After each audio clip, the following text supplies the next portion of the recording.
C'est un culte d'un jour d'une importance capitale pour ses fidèles de l'Église des rachetés de Christ par l'Esprit. Le Sauveur de l'humanité est né. Je t'établis pour être la lumière des nations, pour porter mon salut jusqu'aux extrémités de la terre.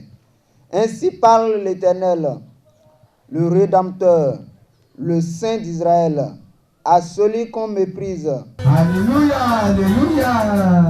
La chorale se déploie pour marquer la joie de célébration de Noël.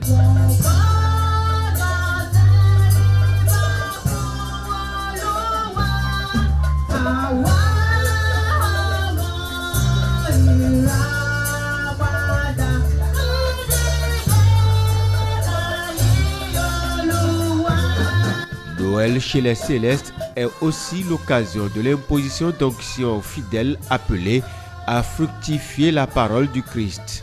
Ainsi, la puissance du Saint-Esprit les accompagne et les guidera face aux nombreuses épreuves qu'ils rencontreront en mettant en œuvre cette responsabilité. Que ton onction ne soit pas une onction de fornication. Que ça ne soit pas une onction de mensonge. Que ça ne soit pas une onction de gaiement. Que ça ne soit pas une onction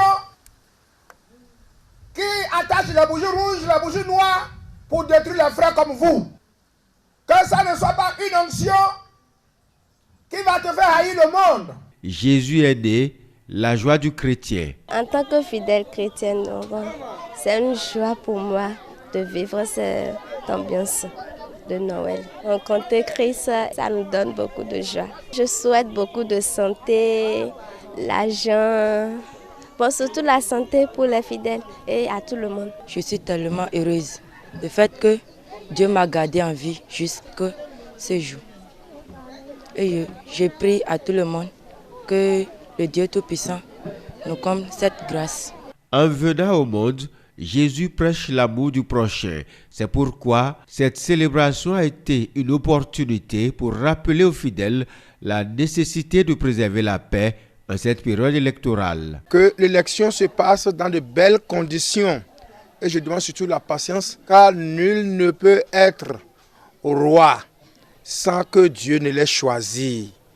Donc, je demande surtout la patience et au peuple béninois de sortir massivement pour aller faire l'élection avec la joie, avec la paix du cœur, car la paix du gouvernement est la paix du peuple.